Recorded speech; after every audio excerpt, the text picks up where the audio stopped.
Hello everyone, देखिए अब question number second. देखो इसमें क्या कहता है, the capacitor and a resistor are connected in series with an AC source. Clear, series में कनेक्टेड है with an AC source. Now ये आरसी सर्किट वाला आ गया अब आपके पास, ठीक है। जो हमने किया था एलसीआर भी किया था हमने, इम्पीडेंस ट्रायंगल वाला टॉपिक, और एक आरसी किया था और एक आरएल किया था। तो ये आरसी वाला आ गया अब, क्योंकि इसमें एल तो नहीं है, इंडक्टर तो नहीं है, सिर्फ कैपेसिटर और रजिस्टर कनेक्टेड है। Now if the potential difference across the capacitor and a resistor are कितना 120 volt and 90 volt and the R M S current is 3 ampere. और calculate the impedance and second is power factor of the circuit. तो बहुत ही simple है ये question. देखो सबसे पहले given देख लो क्या क्या गिवन है आपको, ठीक है। कैपेसिटर के अक्रॉस यानी कि ई सी कितनी गिवन है 120, और ई आर रजिस्टर के अक्रॉस कितनी गिवन है 90। समझ रहे हो। आर एम एस करंट यानी कि आई आर एम एस कितना दिया हुआ है आपको 3 एम्पियर का दिया हुआ है। हमें क्या निकालना है, इम्पीडेंस। तो सबसे पहले फर्स्ट हम इम्पीडेंस निकाल लेंगे, ठीक है। इम्पीडेंस देखो, इम्पीडेंस का जो फॉर्मूला होता है अगर हम देखें, ठीक, एक तो होता है स्क्वायर रूट में एक्सएल माइनस एक्सी का स्क्वायर प्लस में आर का स्क्वायर, ठीक है। लेकिन यहाँ तो कुछ भी नहीं दिया हुआ हमें, ना रेजिस्टेंस दिया हुआ है, ना ही रिएक्टेंस दी हुई है, कैपेसिटिव रिएक्टेंस, और ना ही इंडक्टिव रिएक्टेंस दी हुई है, ठीक। समझ रहे हो एक बात आप। देखो Z का जो फॉर्मूला होता है ना, वो ये भी होता है, Z इज इक्वल टू में एक्सएल माइनस में एक्सी का स्क्वायर प्लस में आर का स्क्वायर। लेकिन ये चीज़ें हमारे पास गिवन नहीं है। और अगर मैं आरसी सर्किट की बात करूँ तो उसमें ये आता था हमारे पास आरसी वाले में एक्सी का स्क्वायर प्लस में आर का स्क्वायर। याद आया कुछ या नहीं बताओ, थोड़ा थोड़ा कुछ याद आ रहा हो, ठीक। और ये Z इक्वल टू में ये सब होता था, ठीक है। लेकिन यहाँ ना तो हमारे पास एक्सी है और ना ही आर है, तो हम क्या करें फिर, Z का कौन सा फॉर्मूला लगाएं। तो इसके लिए हमें सोचना पड़ेगा। देखो Z का जो फॉर्मूला होता है एक और होता है, वो क्या होता है, ई नॉट बाई आई नॉट।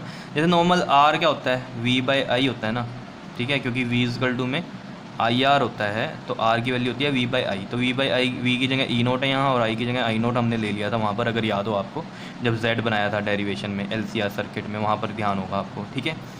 तो ई नोट बाई आई नोट, ठीक है। तो ना तो आई नोट है हमारे पास, ना ही ई नोट है, लेकिन ये निकल जाएंगे यहाँ पर। देखो कैसे, मैं Z की वैल्यू रख देता हूँ यहाँ, ई नोट बाई आई नोट है।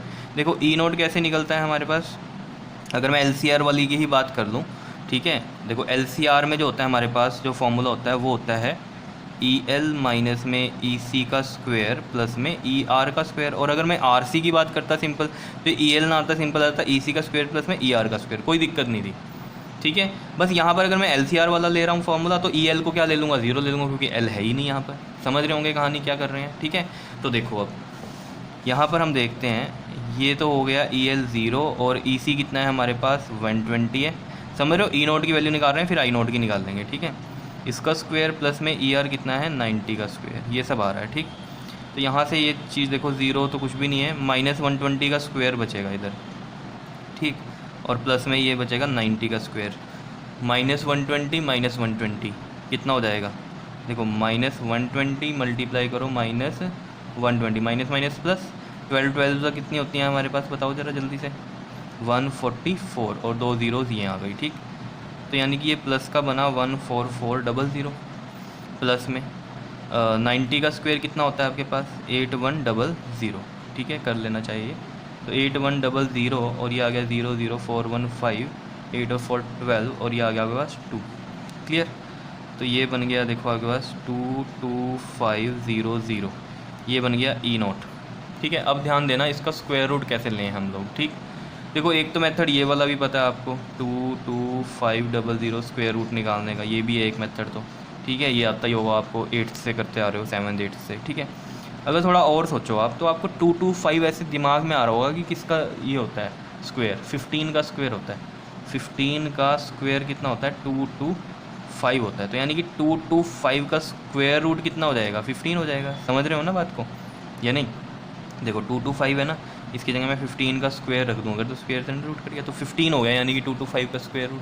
समझ रहे हो। तो यहाँ मैं लिख सकता हूँ 225 की जगह 15, और जब भी 2 ज़ीरोज़ हों और उसका स्क्वायर रूट हो, तो हमेशा उसकी जगह 1 ज़ीरो आ जाती है। इस तरीके से आपको ये चीज़ें पता होनी चाहिए, ठीक। तो ई नोट आ गया ये 150 वोल्ट। क्लियर। अब ये तो ये चीज़ आ गई, अब हमें क्या चाहिए, आई नोट भी चाहिए। तो आई नोट देखो कैसे निकलेगा, आई नोट किस तरीके से हमारे पास आता है, अगर आपको याद हो, आई आर एम एस का फॉर्मूला होता है आई नोट बाई रूट 2, याद है कुछ, ठीक। यहाँ से देखो आई नोट इधर रख दो, और ये आ जाएगा आपके पास IRMS इंटू में √2। ठीक है जी, IRMS कितना है अब हमारे पास 3 एम्पियर गिवन है, तो 3 ये हो गया और √2 ये साथ में, तो I0 की वैल्यू कितनी आ गई 3√2 आ गई। क्या इतनी बात समझ में आ रही है या नहीं आ रही है? ठीक है, ये इधर पूरा रफ चल रहा था आपके पास। ठीक, तो Z का हमने फॉर्मूला लिखा था E0 बाय I0, तो E0 कितना हो गया हमारे पास 150 और I0 कितना हो गया 3√2, ये आ गया 3 5 15 ये। ठीक है, तो Z आ गया आपके पास 50/√2 ओम, इतना ही छोड़ दो बहुत है।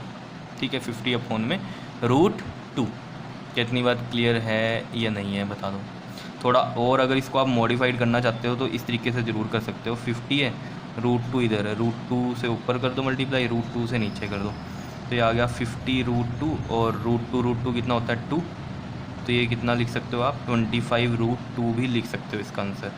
कोई दिक्कत नहीं है, जैसे आपको सही लगे वैसे कर दो। ठीक है, Z आ गया हमारे पास, यानी कि इम्पीडेंस हमने निकाल दिया। सेकंड चीज़ क्या थी हमारे पास निकालने के लिए? Power factor.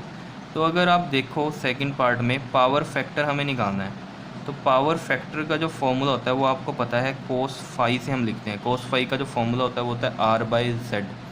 अब यहाँ ना तो R है, Z तो चलो हमें पता चल गया कितना है ये, क्लियर, लेकिन हमारे पास R नहीं है, तो R हम कैसे निकालते हैं? देखो ज़रा, देखो R के लिए देखो मैं आपको बताता हूँ, इसमें बड़ा सिंपल सी कहानी रहने वाली है।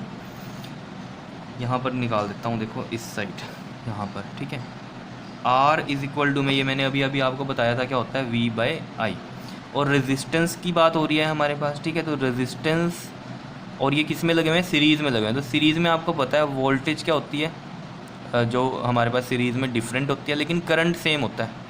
क्लियर इतनी बात? ठीक है, तो वोल्टेज तो हमें पता है कितनी दी हुई है, देखो रेजिस्टेंस के अक्रॉस 90 दी हुई है, जैसे कैपेसिटेंस में 120 दी हुई है, रेजिस्टेंस के केस में 90 है, तो वोल्टेज तो हमें पता चल गई कितनी है 90 है, तो मैं यहाँ 90 लिख देता हूँ अपॉन में।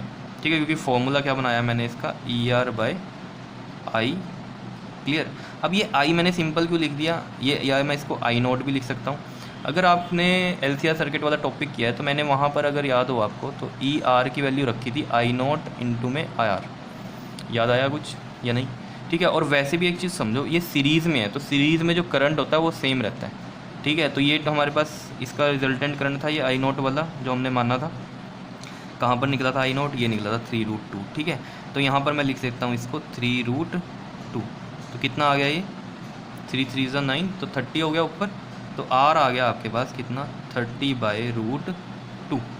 क्या इतनी बात क्लियर है या नहीं है? ठीक है, तो यहाँ पर देखो अब ज़रा R की वैल्यू आ गई हमारे पास 30 अपॉन में √2, और Z कितना था देखो, या तो 25√2 रख दो या फिर ये रख दो, इससे ईजी हो जाएगा थोड़ा सा 50/√2। तो देखो Z 50 और नीचे √2 आना है, वो कहाँ चला जाएगा? ऊपर चला जाएगा। समझ रहे होंगे कैसे? √2 से √2, 0 से ये 0 कैंसिल, और कितना आ गया ये आपके पास cos phi 3/5। इसका मतलब जो पावर फैक्टर है वो कितना आया आपके पास 3/5 आया। बताओ समझ में आया? न्यूमेरिकल बहुत इजी है, बहुत ध्यान से करना। ठीक है, क्लियर है?